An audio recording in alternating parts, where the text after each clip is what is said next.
tenim a ple rendiment brigada de neteja, brigada de serveis, policia, per anar endreçant la via pública, garantir la mobilitat i la seguretat dels veïns, tot i que això serà una tasca que durarà uns dies perquè tenim diferents carrers i punts del poble que estan afectats per la pluja, per aquesta tempesta tan forta. El problema no és el temes materials, el problema és que un veí d'Arenys Amunt ens ha deixat que s'han portat la riuada i això sí que és un fet que no podem solucionar. Quan marxa una persona, això sí que no té solució.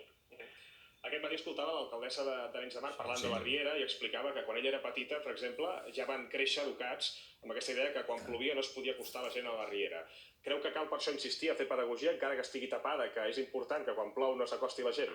Quan plou s'ha de tenir molta precaució. Nosaltres, aquests 2 darrers dies que teníem coneixement que podia haver una tempesta forta, ja vam anunciar-ho a través de la policia municipal, amb els megàfons dels cotxes de la policia, que els cotxes per precaució no parquessin, els veïns no parquessin el cotxe en la riera, encara que la riera estigui coberta, tenint en compte que havia una previsió que fos una pluja molt intensa i molt forta, per precaució, doncs millor tenir el cotxe guardat en un altre lloc. Hi ha veïns que se'n refien perquè està coberta, perquè habitualment, malgrat la precaució, no sol passar res, però el que ha passat aquesta nit és que ha caigut una tempesta fortíssima.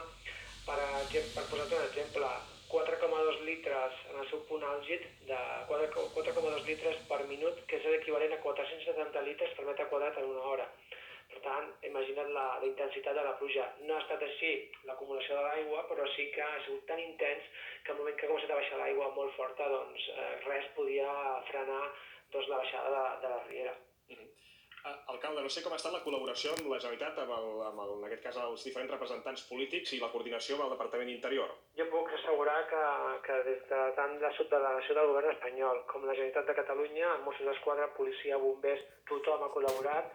S'ha pogut trobar la persona que ha desaparegut, malauradament ha mort, l'he pogut trobar en un termini de temps bastant ràpid. Hi ha hagut molta col·laboració i en aquest sentit no puc posar cap mena de pega, al contrari, és de felicitar-nos, és de felicitar tota aquesta col·laboració. Alcalde d'Arenys de Munt, una abraçada molt gran per tota la població i també gràcies